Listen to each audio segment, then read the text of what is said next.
Olá, sejam muito bem-vindos a mais um episódio do Plenário, que hoje traz um convidado bem especial, o jornalista, pesquisador e professor paulista Cido Coelho. Eu te convido a ficar conosco, o Plenário está começando.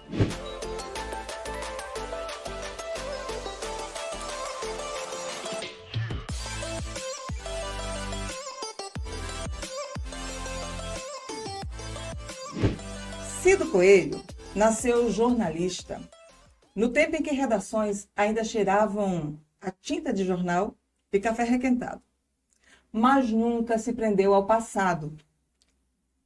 Com 2 décadas de carreira, ou um pouquinho mais que isso, cobriu as Olimpíadas de Pequim e chegou às salas de aula da Casper Libero e da Universidade Municipal de São Caetano do Sul, em São Paulo. Trabalhou em gigantes como Estadão, Globo e SBT, ajudou a fundar o projeto Comprova, referência no combate à desinformação, e hoje é pesquisador da USP. Entre games, tecnologia e comunicação orientada por dados, encontrou também no jornalismo ambiental um território fértil. Agora atravessou o país para estar na Amazônia pela primeira vez e acompanhar o Voz da Terra, um projeto de jornalismo independente que tenta mostrar o que muitas vezes fica fora das manchetes.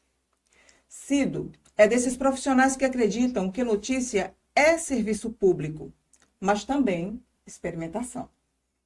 Da televisão ao celular, da universidade ao interior da floresta, ele traz consigo a inquietação de quem olha para o futuro sem esquecer a escuta do presente. Cido Coelho, seja muito bem-vindo ao plenário. Muito obrigado, Josi. É um prazer estar aqui, é um prazer estar nesse estado maravilhoso que é Rondônia, aqui em Porto Velho. Fui muito bem acolhido, estou sendo bem acolhido a todo instante aqui e é um prazer poder compartilhar e trocar ideias, conhecimento, informação e discutir um assunto que a gente gosta, né? Jornalismo, né? E a troca está sendo muito interessante para a gente também, tenho certeza. Como a sua experiência no jornalismo multimídia moldou o olhar que você está trazendo hoje para a Amazônia? Bom, como você disse muito bem, eu tenho mais de 20 anos de experiência, então eu sou da geração que eu ainda pude acompanhar o jornalismo ainda segmentado em mídias, né? Eu estudei jornalismo em São Bernardo do Campo, na Universidade Metodista de São Paulo, e meu objetivo era trabalhar com impresso. Então, um estudante de jornalismo lá em 2007 que queria trabalhar impresso, ele ia para o núcleo de jornalismo impresso. Ou então, um jornalista que queria trabalhar com TV, ele ia para um núcleo de telejornalismo ou um núcleo de rádio.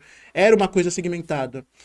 E de lá para cá, eu fui acompanhando essa transformação, essa unificação das mídias, né? Aquela coisa que você não tem mais um caminho para seguir, você tem que seguir vários caminhos. E essa transformação, essa visão que me moldou para o jornalista que eu sou hoje, tem muito a ver também com a própria transformação do jornalismo histórica. Desde o primeiro momento que você tem lá atrás, em 1400, com Gutenberg, que inventou a máquina de imprensa, pegando nesse ponto de partida, você pode ver que a imprensa e o jornalismo sempre se mudou, sempre se transformou e continua em transformação. Então, você pegando recentemente, aqui puxando 40 anos atrás, você tem a informatização, né? Você tem o processo da informatização, aí depois você tem a chegada da internet, que transformou profundamente o jornalismo, Verdade. e aí você tem as redes sociais, você tem a convergência, e você tem essa aproximação, essa junção dessas mídias, onde o jornalista hoje passa a fazer um texto, e esse texto pode ser gravado para um rádio, para um áudio, para um podcast, e ao mesmo tempo ele vai lá também e grava um vídeo para contar essa história por diversos prismas, sempre mantendo respeito à informação original e entregando o conteúdo que é necessário para o público, que é o nosso cliente. É ele que precisa dessa informação e a gente tem que entregar essa informação do melhor jeito possível. Então, o ponto é, por que eu tenho essa visão agora? eu tive a sorte de ter várias experiências nesse sentido e eu tive essa vontade também. Então, para ser jornalista, você tem que ter vontade, você tem que entender, você tem que conhecer o mercado e se reinventar, buscar caminhos e estudar para chegar a ter uma formação mais completa possível, para você ter essa entrega mais ética, justa e sólida para a sociedade, para você fazer um jornalismo ético e de qualidade e com informações que possam atender todos os lados possíveis interessados naquela informação. Com essa transição que houve desse jornalismo mais tradicional, quando a gente começou, para agora, você acha que houve alguma perda para a sociedade? Não, não necessariamente. Eu acho que para a sociedade tem um ganho. Por quê?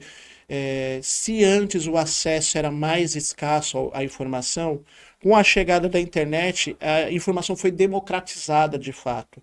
Então, se você pegar 20, 30 anos atrás, quantos veículos de TV a gente tinha disponível? Quantas redes de TV a gente tinha disponível para acessar? Quatro ou cinco, vai, chutando cinco. Verdade. Sei lá, você tinha redes nacionais aqui colocando. Você tem o quê? O SBT, a Globo, a Record, a Band e a Manchete, que faliu em 99. Hoje não tem Manchete, tem Rede TV no lugar, por exemplo. Mas com a internet, você não. Ah, impresso também. Você tem lá grandes jornais de projeção nacional: Folha, Estadão, Globo, Correio Brasiliense, Diário do Nordeste, enfim. Você tem. Naquela época você tinha poucos jornais também. Mas hoje, e ainda mais depois com a internet, e ainda mais com a ascensão das redes sociais, você pode acessar ou uma pessoa, um jornalista que tem um canal independente, você pode acessar o próprio Rondônia ao Vivo, que entrou nessa geração de veículos que começaram a produzir notícia de forma independente. Aqui é um grande exemplo nesse sentido, faz parte da história da internet brasileira e do jornalismo, considero nesse sentido. Você pode acessar um canal de nicho numa rede social sobre um tema que você quer acompanhar, que de repente a mídia generalista não consegue acompanhar de forma eficaz, ou seja, por exemplo, eu quero informações sobre economia. De repente, a mídia generalista não consegue fazer uma cobertura específica que um jornal de economia faz. Ou um veículo de tecnologia faz, de cobertura de tecnologia, para falar, de repente, de informações específicas de um aparelho, de um dispositivo ou de uma nova tecnologia que está em desenvolvimento. Então, assim, hoje eu vejo que com o desenvolvimento da tecnologia, com essa inovação na tecnologia, novos meios, novas mídias, até a chegada da IA, tudo favorece para o desenvolvimento do bom jornalismo. Penso dessa forma. Se, por um lado, a democratização do acesso às informações através da internet e tudo facilitou muito, né, para muita gente, por outro lado, também propiciou muitas fake news, né? O ingresso de muitas notícias que eu acho que precisa de um filtro. E aí, muitas vezes a sociedade não sabe filtrar as notícias e compra mentiras como se fossem verdades. Esse é um grande efeito colateral dessa diversificação de mídias, essa diversificação da informação, porque você pode ouvir vários lados do mesmo lado sobre diversos espectros, diversas óticas, né?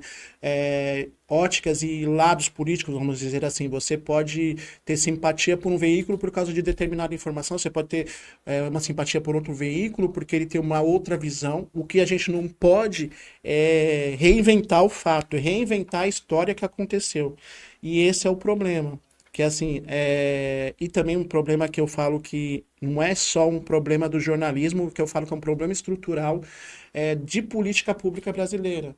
Porque assim, eu sempre coloco dessa forma e como acadêmico eu sempre pensei nesse sentido, que se você é educado a comer, você vai atrás de comida boa. Se aquele alimento está escrito veneno, não coma, você não vai comer a maçã envenenada.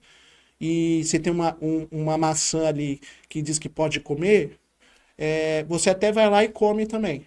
Mas assim, você tem que olhar se essa maçã realmente ela tá ou não tá envenenada. Você tem que ver se essa informação é verídica ou não. E você tem que entender como que esse produto tem qualidade ou não. Porque, por exemplo, a maçã que está com rótulo de envenenada pode ser a maçã saudável. A maçã que não é envenenada, ela está com o rótulo que ela não é saudável. Então eu vejo assim, se a gente é educado para comer, a gente também tem que ser educado a consumir conteúdo. Hoje o desafio grande é esse, no sentido de educação midiática, que é uma política pública que tinha que começar a ser inserida, por exemplo, numa base comum curricular para criança, para menor, criança em formação ainda, que está começando a conhecer o mundo, ter esse entendimento de consumo de notícias, o que na Europa já acontece, alguns países na Europa, você pega, por exemplo, até a própria BBC, que é uma grande rede de comunicação, uma grande rede de mídia, que é estatal, é do Reino Unido, mantida por impostos dos britânicos, eles têm informativos dentro de canais infantis. Mas a notícia é dada de uma forma com que a criança tente entender esse conceito de mundo na visão dela. Então, essa é uma questão importante a se ponderar, entre vários outros pontos nesse sentido, fator educação também. Foi nesse contexto de transição do jornalismo tradicional que a gente falava para um formato onde todo mundo hoje produz conteúdo. Foi nesse contexto que surgiu o projeto Comprova? Eu queria que você falasse um pouquinho dele. O projeto Comprova, ele já nasceu a partir de um case que aconteceu na França, a partir da doutora Claire Wardle. Era um projeto chamado Crosscheck. Esse projeto é um projeto que surgiu lá na Europa, como eu disse antes, que reunia várias redações de jornalismo, do jornalismo profissional, e o acordo em si era verificar as informações que eram distribuídas na internet, nas redes sociais, essas informações que eram distribuídas de forma deliberadamente para criar uma confusão, ou para atender um interesse, ou outro interesse, ou gerar confusão. Assim, estou fazendo muito a síntese, tá? O projeto Crosscheck na França deu certo nesse sentido. Os veículos de imprensa deixaram de ser rivais e passaram a andar juntos. Esses jornalistas passaram por um treinamento para ter um entendimento de como verificar as informações, de entender o que era o conteúdo verdadeiro, o que era o conteúdo falso, e também como criar um conteúdo, como discorrer sobre esse conteúdo para levar esse conteúdo verificado para o público. A partir desse formato, o Comprova nasceu no Brasil também, com a orientação da Claire, a partir da Brage também, e a partir dos veículos iniciais que estavam nessa iniciativa.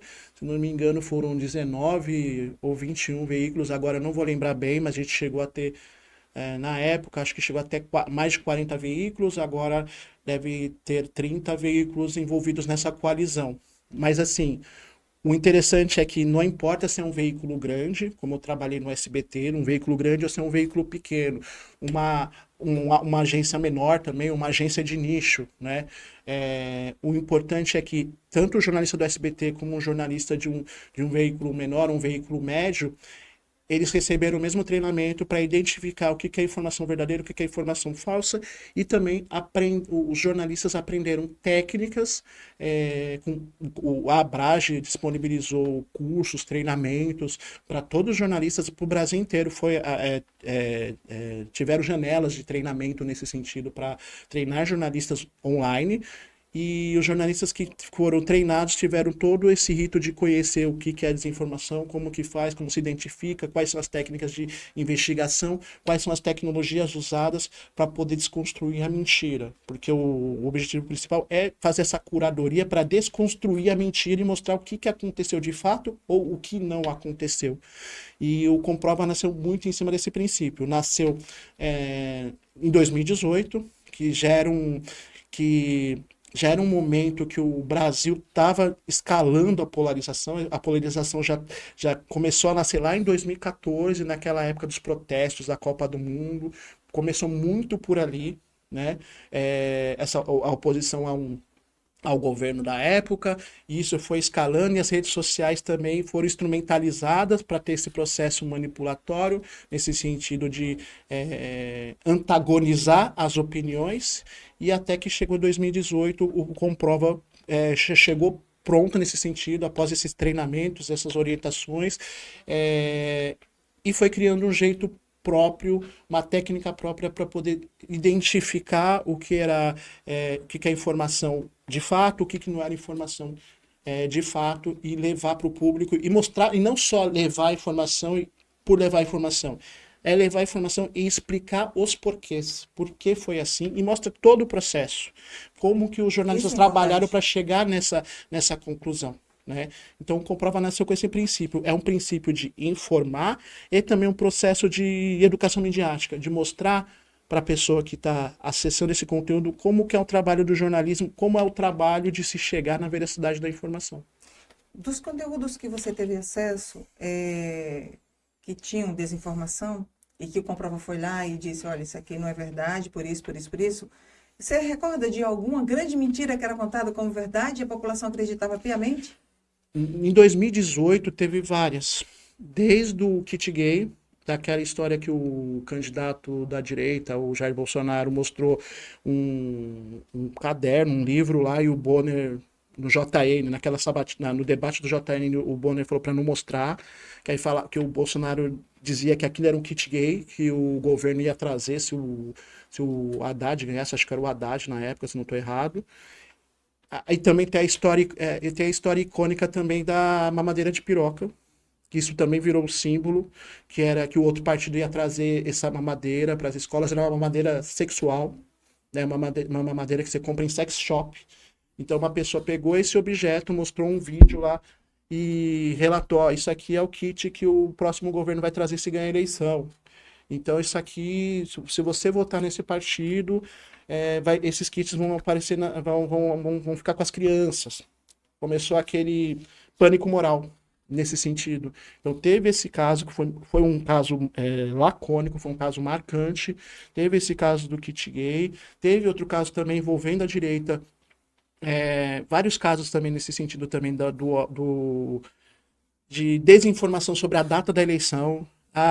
Para quem vai votar num candidato, vota no domingo. Para quem votar em outro candidato, vota no dia seguinte, no dia que não Verdade. tem eleição. Também teve várias desinformações nesse sentido também.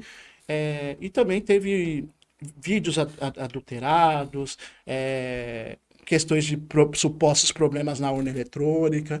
Enfim, se eu começo a relatar aqui, vai É ser o dia inteiro muita falando, mas coisa. assim, isso é o que veio na cabeça.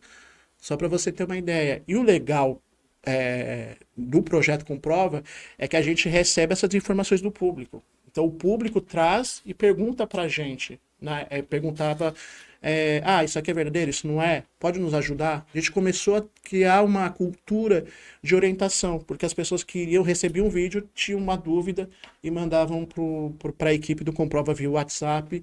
E ainda é assim, não? O Comprova funciona desse jeito. E aí a equipe de jornalistas faz essa verificação e faz o conteúdo. E assim, isso daí a gente acaba verificando se está no hype, se está viralizando, e aí a gente faz o serviço de informar se o problema dessa informação ou o problema dessa desinformação. Acho que um grande desafio agora, já imediatamente, é descobrir o que não é verdade a partir dos vídeos que estão circulando com inteligência artificial. Mas isso a gente conversa daqui a pouquinho, que agora a gente vai para um breve intervalo, mas olha rapidinho, já já a gente está de volta.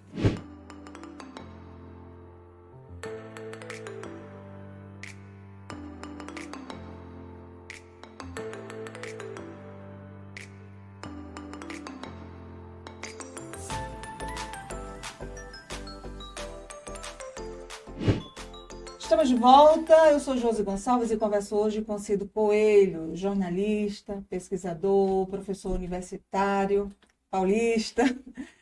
Cido, no bloco anterior a gente falava sobre o projeto Comprova e também falamos sobre o grande desafio que a gente tem agora diante de nós, que é descobrir o que é verdade e o que não é, a partir de vídeos que estão circulando aí amplamente com inteligência artificial. Como é que faz? Eu acho muito difícil isso, porque tem vídeo que parece muito real. É um desafio. Hoje é um desafio, porque os jornalistas que já têm esse know-how de verificação, esse know-how de fazer esse processo investigativo, vai ter que contar cada vez mais com ferramentas que consigam identificar esse problema. Ao mesmo tempo, é aquela coisa de enxugar o gelo também, porque ao mesmo tempo que os jornalistas especialistas estão correndo atrás de ferramentas para detectar a mentira no vídeo, porque hoje tem ferramentas que sim, você faz um filme, você faz um vídeo perfeito, né? Você usa tecnologias como Sora da OpenAI, você usa o Veo do Google, e outras ferramentas também nesse leque de ferramentas. Eu até tenho uma newsletter que eu abordo o assunto da inteligência artificial, né? Que é o coelho.digital, esse é o endereço da newsletter. E na última edição que eu publiquei, eu divulguei uma pesquisa que a inteligência artificial hoje, ela existem mais de 2 milhões de modelos de agentes de IA. Que para quem é leigo no assunto, o modelo de IA é como se fosse um auxiliar para te ajudar no trabalho. Então, assim, eu quero um agente que faça a conta para mim. Então, eu peço para fazer a conta, ele faz o papel de calculadora, vamos dizer assim. Então, existem mais de 2 milhões de modelos diferentes para atender 2 milhões ou milhões de tipos de tarefas Minha diferentes. nossa. Então, assim, é preocupante porque a Sim. gente qualquer pessoa com uma má intenção, qualquer pessoa mal intencionada pode usar um cardápio desses agentes, uma quantidade mínima ali, sei lá, 10 ou 20 bons agentes, e construir uma narrativa totalmente mentirosa para destruir reputações. E aí o desafio, é claro, eu não estou falando pelo Comprova, nesse sentido, mas o que eu penso é que tem que correr atrás de tecnologia, vai ter que correr atrás de ferramentas e as big techs e as empresas de tecnologia que apoiam o projeto têm que ajudar com o suporte para fornecer tecnologia, para ajudar a correr atrás desses vídeos fraudados, esses vídeos falsos, porque em 2026 a certeza é que esses vídeos vão ser usados em massa e vão ser distribuídos em massa, e a gente vai ter um grande problema aí, porque você vai pegar um público que não tem um letramento midiático adequado, e pior, não tem um letramento tecnológico adequado. Qualquer pessoa inocente, nesse sentido, que pode olhar um vídeo vai achar que é verdade. Ela pode pegar um vídeo de um candidato A ou do candidato B, um vídeo de alguém da esquerda ou da direita, colocar a cara desse candidato ou da candidata e fazer ela falar qualquer tipo de atrocidade e você distribui esse conteúdo para esse grupo que apoia o outro candidato ou apoia esse candidato e tenta criar um cenário onde esses apoiadores se virem contra esse político para apoiar o outro. Não Isso sei se eu fui claro. isso muda o rumo de uma eleição. Pode Muda, mudar. muda. E já com as fake news antes da chegada da IA, a gente já tem isso daí registrado categoricamente. Você tem o episódio, por exemplo, da Cambridge Analytica, que diz que a partir desse acesso aos dados, dessa manipulação dos dados que envolveu o Facebook, a Meta hoje, né, que esse episódio da Cambridge Analytica pode ter alterado os rumos das eleições dos Estados Unidos com a primeira eleição do Donald Trump. Né? E fora em outros países também, o quanto que políticos mal intencionados, eles podem pegar essa informação e vão jogar para a galera, para fazer jogar essa galera se jogar ela contra o outro candidato, né? Para poder ganhar votos, né? E isso, assim, infelizmente, vai ser uma coisa pulverizada. Vai acontecer do nível nacional até o nível, ano que vem, falando em eleição majoritária para deputado federal, estadual, senador, governador e presidente, vai pegar esses nichos também nesse sentido. Cido, tem vídeos que, de fato, eles são mais refinados, tem outros que são um pouquinho mais grosseiros. Mas, assim, a grosso modo, de que forma a gente poderia dizer para a população, para quem está nos assistindo agora, o que observar num vídeo para dizer, olha, preste atenção nisso, nisso e nisso, isso aqui vai te dar um norte de que esse vídeo não é real. Eu acho que primeira coisa a pessoa vai ter que saber muito bem o contexto, vai ter que saber o cenário, vamos dizer assim. A pessoa conhece o candidato, conhece a candidata, ou conhece a pessoa alvo ali que está nesse vídeo. A pessoa tem que, se ela tem que perceber a qualidade do vídeo. Se o vídeo está tendo uma ótima qualidade, se a boca e o áudio estão falando de forma junta, sincronizada. Se Isso não aí é um bom tiver, indício. né, é um indício. Se de repente a qualidade da imagem, a pessoa está muito borrada, se o fundo está adequado, é, se de repente, ou pelo contrário, a qualidade, você vê um vídeo um pouco borrado da pessoa, ou você vê um vídeo da pessoa com muita qualidade, que parece que ela foi montada no computador. Então você tem que ficar atento Sem nisso, nenhuma né? imperfeição, Sempre, nenhum. parece um boneco, né? Parece um boneco de plástico, de tão perfeito que aparece no vídeo. Você também pode desconfiar nesse sentido.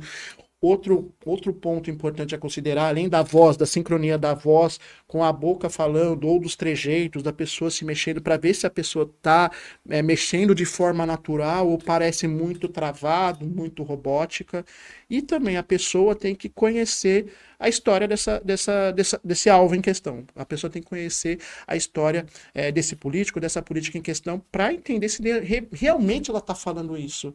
Porque uma questão, eu falo que a polarização, ou diz da polarização, ou esse grande crescimento de interesse na política, vamos dizer assim, desculpa a redundância, foi bom porque as pessoas criaram uma consciência política. Acho ótimo que todo mundo tenha consciência política.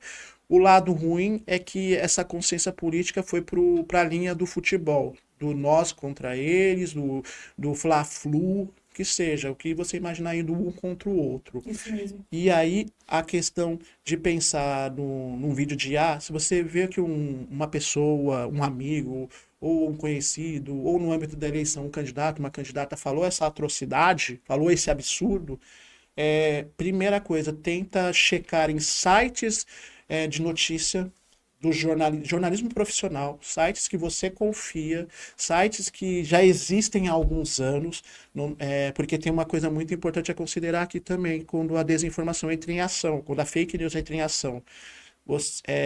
Vocês vão perceber, para quem está assistindo, para quem está ouvindo, vai perceber que vai aparecer muitos sites. Do nada, no período eleitoral, começa a aparecer muitos sites de notícia com muitos nomes, né?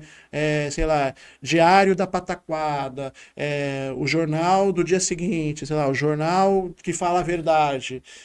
Então vai aparecer muitos sites com muitas notícias inventadas ou um jornal que está atacando especificamente uma pessoa ou outra. Porque você já sabe que é um jornal falso feito com a intenção de atacar uma pessoa específica, um partido específico, alguém. É um alvo escolhido e vai atacar. Então eu falo que quando você perceber que tem um vídeo que um candidato, uma candidata falou uma coisa muito absurda, vai checar em sites de notícia confiáveis, sites que existem há mais de 5, 10 anos, pelo menos eu penso assim, sites tradicionais, mesmo que você não goste da linha editorial do jornal ou do site ou da televisão, mas assim, esses sites profissionais que estão há mais tempo, eles vão trazer informação correta nesse sentido, confirmando se aconteceu tal fala ou se não aconteceu tal fala. É site, é jornal, é agência de notícia. Então, eu acho que uma dica importante nesse primeiro momento, além de olhar o vídeo, desconfiar do vídeo, desconfiar da sincronia da fala com o gesto humano, o gesto da boca, por exemplo, é checar várias fontes de informação para verificar se realmente a pessoa falou isso ou se apenas um site que é usado para atacar essa pessoa está falando isso. Porque existe uma estratégia maquiavélica, uma estratégia muito bem pensada e complexa para fazer esse tipo de ataque e confundir o eleitor, confundir a pessoa que consome esse conteúdo. Muito oportuno que você trouxe aqui pra gente, de fato. E que bom que a gente tem uma pessoa que tecnologia é sua área, que está dando essas dicas pra gente, né? Você esteja muito atento. A partir de agora, isso vai vir assim aos montes. Vamos falar de inovação? Você já teve um site de games, né? Atua em Já. tecnologia, Big Data, enfim. Hoje também aqui ajudando o Voz da Terra com jornalismo socioambiental. O que é que conecta esses mundos? Olha, usando o contexto do jornalismo, você pode conectar tudo no bom sentido. De games, eu falo que você pode. Aliás, o game já é uma realidade no jornalismo, né? O New York Times tem aquele sudoku, aqueles joguinhos para segurar o seu público, segurar a audiência que lê uma notícia e faz ela É como se fosse uma cabine de descompressão. Tira um pouco o estresse jogando ali, só que a pessoa volta a consumir o conteúdo do New York Times. Aqui no Brasil, o G1 já tem um site específico para jogos, a Folha também já tem um site. Acho que a Folha de São Paulo já criou uma área específica para esses jogos. Eu vejo que, no caso, o game, pro jornalismo, ele tem uma finalidade para tirar a pressão um pouco das pessoas, mas ao mesmo tempo você pode educar as pessoas por meio do game. Você pode fazer, ensinar a pessoa sobre um fato que está acontecendo, um quiz com um fato histórico, um quiz com a notícia do dia, para fazer a pessoa gabaritar se ela entendeu o assunto que foi Isso é dado, interessante. né? Você pode fazer um quiz, aí a pessoa faz lá, gabarita. Se não gabaritou, aí mostra a resposta para mostrar para ela o que foi que aconteceu ou não. E o legal disso tudo, por exemplo, você pode pegar essas informações do aprendizado da pessoa e tentar entender o que ela quer, entender o que ela não entendeu, onde foi que ela não entendeu, para de repente fazer o ajuste necessário para mostrar o caminho correto, para fazer essa informação chegar de forma que ela compreenda, de forma acessível, sem ser rebuscado, sem ser erudito. Mas a informação tem que chegar de forma coerente para as pessoas. E aí, falando em tecnologia, falando em inovação no jornalismo, tudo se conecta. O jornalismo sempre foi uma área muito vanguardista nesse sentido. Ela sempre esteve nessa onda de inovações, né? Então, aquilo que eu falei lá no começo, você pega o Gutenberg que inventou a máquina de imprensa e a informação pôde ser impressa e chegam nas pessoas, né, nesse sentido, desde da impressão da Bíblia, que foi a primeira impressão, né, de um livro, e depois passou a ser, aí depois os impressos, os jornais começaram a aparecer, as gazetas, né, começaram a aparecer, um termo italiano, né, o termo gazeta, que aí os jornais começaram a ter uma existência nesse sentido, no formato que a gente conhece mais ou menos hoje. A gente tem a onda da informatização, a chegada dos computadores na redação para agilizar essa produção de conteúdo. Você tem a modernização dos parques gráficos, ou seja, aquela coisa mais artesanal, industrial, parece revolução industrial do século XVII, aquela coisa mais arcaica. As máquinas começaram a ser modernizadas para ter um processo de impressão mais ágil, de entrega mais ágil do jornal, do impresso. Aí a gente já dá mais um salto. O computador dá mais uma agilizada, ela tem mais uma melhoria nesse sentido, e aí já chega a internet já começa a pulverizar informação, todo mundo tem acesso à informação. Então, eu vejo assim, que o jornalismo, ele sempre vai estar ali no momento da inovação, ele sempre vai estar ali no momento da... E agora a gente vive um momento da IA, da inteligência artificial, que há controvérsias, é aquele momento que o jornalismo também passou por isso. A chegada do computador vai atrapalhar ou vai ajudar? Eu preferia a máquina de escrever. Não, eu preferia usar o computador. Agora a internet vai acabar com o jornalismo. Não, não vai acabar com o jornalismo. Sempre vai ter essa discussão. E com a IA a gente está vivendo esse momento. Só que assim, tem essa discussão com a IA, mas tem uma discussão muito além, que não dá para aprofundar muito aqui, que é a questão das big techs com o jornalismo, que é a grande discussão no momento. Como que a indústria do setor vai se sustentar diante das big techs que, de certa forma, elas dominam a plataforma de busca, elas dominam os meios de distribuição que o jornalismo usa para chegar nas pessoas, que essa é a grande discussão do momento, por exemplo. Então, conectando tudo isso, eu vejo que o jornalismo sempre está na vanguarda do desenvolvimento, na vanguarda da inovação, mas o importante, o que nunca mudou, é a informação. É a verdade da informação e o processo de apuração e de entrega e de busca da verdade. Isso não mudou e não vai mudar, não deve mudar. E nesse contexto aí que você está falando, eu acho que uma preocupação que tem que ter também é sobre o limite ético de utilização da IA, né, no jornalismo. Sim, é uma discussão à parte. Eu, por exemplo, vejo a IA como uma ferramenta. Tem muita gente que... O hype da IA começou aí 2, 3 anos. Estamos em 25 e 22, aí quando a OpenAI anunciou o GPT, todo mundo começou a olhar estranho. Nossa, a IA vai acabar com minha vida, vai acabar com os empregos, vai acabar com o mundo. Você falou muito. Começou muito, né, esse medo. Mas eu vejo que... Eu dei uma palestra, participei de um evento onde eu dei uma palestra para vários assessores de imprensa e de comunicação em São Paulo, uns 300 assessores, enfim. Eita, bastante. E tinha muita gente com esse sentimento de medo da IA. Que é assim, a IA vai tomar meu trabalho, porque eu escrevo. E se a IA passar a escrever, o que que eu vou fazer na minha vida? Essa IA não deveria existir. Aí tem aquele, o jornalista, o bicho jornalista é uma coisa muito curiosa, também dentro dessa complexidade que é o jornalismo. Quando vem uma novidade, e uma novidade de tecnologia que ainda o jornalista não domina, o que que o jornalista vai fazer? Ele vai repelir. Ele não vai querer aceitar. Ah, não, não quero, não posso, não quero, não vai dar certo, isso aí não deveria ser usado aqui. Mas depois de um tempo tem essa questão da aceitação e depois tem o uso definitivo, que não tem jeito. Acaba sendo uma necessidade imputada, vamos dizer assim, porque ajuda na produtividade de alguma forma, né? Mas até essa questão do medo da IA, eu levo para as pessoas assim, eu falo que a IA é um aliado. A gente pode usar a IA como um aliado.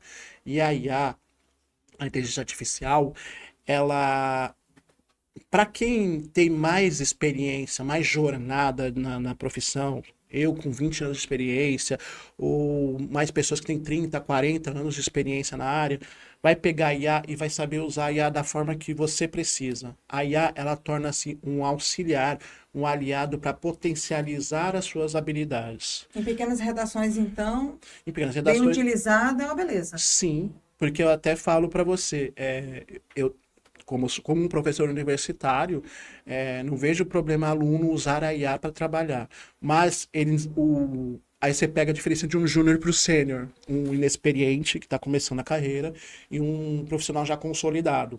Você pega um júnior, um aluno, um estagiário, ele vai pegar, assim, eu falo para você, vai pesquisar sobre a inflação. Que o Júnior vai fazer? Ele vai pesquisar, ele vai perguntar ipsis literis o que o professor falou. Ah, faça para mim um texto sobre inflação. A IA vai cuspir esse texto sobre inflação. Só que na hora de olhar esse texto sobre inflação, você vai ver que tem vários buracos. Você vai ver que a IA tem uma forma de escrever, tem uma forma de entregar. Não é um texto humanizado, mas ele organiza as ideias. Mas você sabe que não foi a pessoa que escreveu. E sendo professor, você conhece o estilo do aluno, você vai falar, ah, ele usou a IA. Tá na cara que ele usou IA. E aí, pegando um profissional sênior, um profissional com experiência, muitos anos, décadas de experiência, ele vai pegar, eu quero falar sobre inflação. Ele vai pegar essas informações que a IA cuspiu, de alguma forma, com alguma organização. O jornalista humano vai usar o repertório, a experiência que ele tem, e ele vai enriquecer esse texto da IA. E vai impor o estilo dele sobre essa estrutura que a IA cuspiu, e vai humanizar o texto e vai entregar da forma que ele espera fazer. Ele vai ganhar tempo nesse sentido, porque, de certa forma, já tem uma estrutura ali, e aí ele vai ter tempo de pensar ideias ou soluções mais criativas para poder dar uma aprimorada nessa ideia inicial e vai impor o estilo dele. Não vai impor o estilo que a IA determina. Ele vai ganhar um tempo em cima da produção desse conteúdo, mas ele vai ganhar um tempo para dar mais qualidade a esse conteúdo que está sendo produzido. Né? Não sei se eu fui claro nesse Muito, ficou sentido. bastante claro. Se faz sentido. Faz todo sentido. E na hora de assinar esse conteúdo, ele assina que fez o texto com a ajuda da IA? Eu penso da seguinte forma, eticamente falando, eu sou a favor que tem que avisar que o conteúdo é feito com IA. Assim, se o conteúdo foi plenamente feito, a maior parte do conteúdo foi feito com a IA, você vai colocar que o conteúdo foi feito com a IA. Mas se o conteúdo foi, a partir desse conteúdo da IA, ele foi totalmente ajustado por um humano, ele pode assinar. E se for um meio termo, não tem problema da pessoa escrever, assina, Cido Coelho assina, mas esse conteúdo teve auxílio de ferramentas de inteligência artificial. Tanto é que hoje o Estadão Conteúdo, a Agência Estado, ela já solta textos informando que o texto já foi editado com auxílio de ferramentas de inteligência artificial. Quando eu estava no SBT, no portal SBT News, eu comecei já a fazer experiências também nesse sentido. Devido ao tamanho da equipe, devido à demanda, para ganhar tempo e ter mais qualidade e agilidade no processo de curadoria e produção de conteúdo, eu inseri lá dentro a ideia de trabalhar com imagens e o processo de revisão de conteúdo textual e criação de imagens para fins jornalísticos e fins didáticos, para ilustrar uma matéria, um conteúdo que não tem uma foto adequada. Mas aí o que eu faço? Eu informo, essa imagem foi alterada, imagem alterada, imagem gerada por inteligência artificial. Ou então, de repente, eu pego essa imagem de IA, eu uso um editor de arte, eu mesmo uso um editor de arte, uso um Canva, uso um Photoshop para dar uma melhorada nessa arte, aí eu assino, mas eu assino imagem gerada por IA e assino junto também, que eu usei a IA e usei o recurso humano para poder melhorar esse conteúdo. Eu vejo que nesse contexto a IA ela vem para melhorar o trabalho humano, mas sem solapar o ser humano. É isso, essa é a consciência que a gente tem que ter. É claro, não vou ser hipócrita aqui. O processo de desenvolvimento da IA está em passo galopante. Muitas profissões vão sofrer transformações. O jornalismo é uma delas que vai sofrer transformações nesse sentido. Mas ainda tem que ter essa questão, essa consciência de que o jornalismo é uma profissão humana. Até mais um exemplo para fechar essa pergunta. Começo do ano agora teve uma experiência na Itália. Um jornalista fez um jornal só usando IA. Por uma semana, um mês agora, eu não vou lembrar o prazo, mas foi um prazo nesse sentido. E a IA fazia essas informações e fazia a impressão dessa publicação. E a conclusão que ele chegou foi óbvia. O jornalista precisa de humano. Porque você precisa de gente para apurar, para conversar, para ter as histórias humanas. Porque você está contando história para humanos, você não está contando história para o algoritmo. Claro que por mais que hoje a gente tenha que usar técnicas para conversar com o algoritmo, para aparecer na internet, ainda a gente está falando para humanos. É isso que importa no jornalismo. Cido, infelizmente, eu tenho um monte de coisa que eu gostaria de te perguntar, tanta coisa que eu gostaria de saber, mas a gente está chegando no finalzinho do nosso podcast. Que pena. A conversa estava boa. Estava muito boa. Mas eu queria que você falasse Você chegou... O Cido chegou aqui no aniversário da cidade, né? Sim. Pleno aniversário da cidade. Eu gostaria de saber suas impressões, o que você achou, sua primeira vez na Amazônia, aqui na região norte. Qual foi a impressão que você teve? Uma impressão magnífica. É a porta da Amazônia, né, como falam. É a melhor impressão possível. Povo acolhedor, uma cidade encantadora, uma cidade que... Cidade não, e o estado também de Rondônia, um estado com muita potencialidade, tudo para ter um grande desenvolvimento. É uma cidade incrível, cativante. E para quem vem aqui pela primeira vez, vai se encantar. O Rio Madeira, aqui do lado de Porto Velho, é uma coisa icônica. Você está andando pela cidade, o Rio Madeira impõe sua presença. Até falei para a Josi que olhando do avião e depois olhando de perto, aqui já no solo, na terra firme, você vê a imponência do Rio Madeira e você vê como que a cidade é viva, como a cidade ela tem a sua essência, tem sua alma e traz muito do que esse grande universo chamado Amazônia, né? Então, eu tenho as melhores impressões possíveis e estou muito feliz de estar aqui, de conhecer você, conhecer Porto Velho, conhecer o povo maravilhoso que é o povo de Rondônia. Um paulista que está ali na selva de pedras, sim, se adaptaria a morar no estado como Rondônia? Nossa, olha, me adaptaria, viu? Me adaptaria. Às vezes é bom você sair da selva de pedra e ir para a natureza para se conectar. E aqui é um local ótimo para se conectar com a natureza, isso não tenho dúvidas. Ah, que bacana, fico feliz por isso. Olha só, o jornalismo que Cido Coelho pratica e ensina é feito de pontes entre São Paulo e Porto Velho, entre tecnologia e floresta, entre experiência e experimentação. No plenário, vocês viram, ele deixou claro que o futuro da profissão depende de quem ousa reinventar, mas sem perder a conexão com a realidade das pessoas, né? Entre Big Data e Rio Madeira, a notícia segue sendo um serviço público essencial. Obrigada, Cido, por participar desse encontro com a gente, ter trazido tanto aprendizado, né? Foi muito bom ter você aqui no estado, aqui em Porto Velho e aqui no plenário. E você sempre que voltar, e você vai voltar, você é sempre bem-vindo. É um prazer singular e uma honra estar aqui entre vocês e eu vou sair daqui de Porto Velho, de Rondônia sempre com as melhores impressões e vou voltar, pode ter certeza disso. O povo aqui, pessoal maravilhoso. E olha só, plenário chegou ao fim, esse episódio, né? Mas na próxima semana a gente vai ter outro convidado, outra convidada. Você acompanha esse episódio nas redes sociais do plenário e também no YouTube do plenário e do Rondônia ao Vivo. Até a próxima semana.